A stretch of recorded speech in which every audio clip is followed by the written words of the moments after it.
munaasabadan oo ay kasoo qayb galeen qaar ka mid ah danjirayaasha Soomaaliya u fadhiya dalka dibadiisa howlwadeenada wasaaradda arrimaha dibadda iyo marti sharaf kale oo munaasabada lagu casuumay ayaa lagu sagootinayay wasiir dawladii hore ee wasaaradda arrimaha dibadda mudane Maxamed Nuur Faarax Gacal waxaana lagu soo dhaweynayay wasiir dawlaha wasaaraddaasi Burci Maxamed Xamza ugu horeyn munaasabada waxaa ka hadlay safiirka Soomaaliya u fadhiya dalka Shiinaha oo ku hadlayay magaca danjirayaasha waxa uu sheegay in wasaaradda arrimaha dibadda ee Soomaaliya ay u qabsoomeen waxyaalo badan oo xagga caalamka ah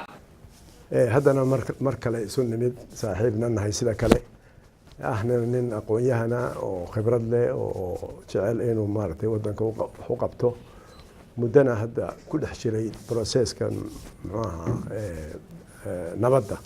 iyo Soomaalinimada marka waxaan filayaa in nin waliba yaqaano inta badan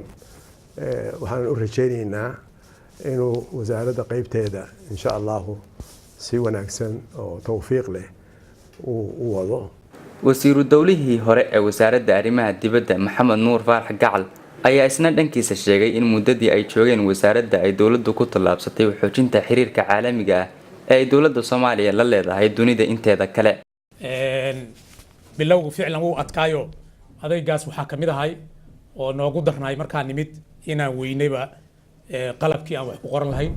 inaan weynay laftirkeeda kaadirkii wax noo qori lahayo xafiiska u gaarka ahay inaan weynay muxuu ahay kharashkii aan ku shaqeynaynay iyo miisaaniyadii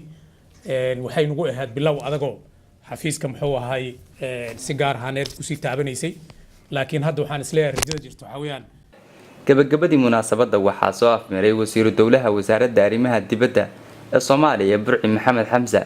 waxa uu sheegay in halkeedii ay ka sii wadi doonaan dadaalka wasaaradda arrimaha dibadda ee Soomaaliya ugu jirto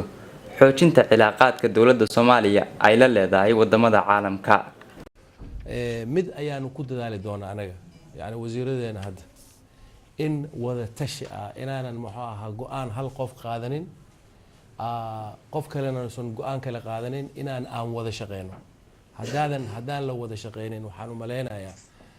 barnaamijka wasaaradda lama fulin karo oo si fiican looma fulin karo taas ayaan ku dadaali doonaa Maxamed Bile Geelle Somsat magaalada Muqdisho.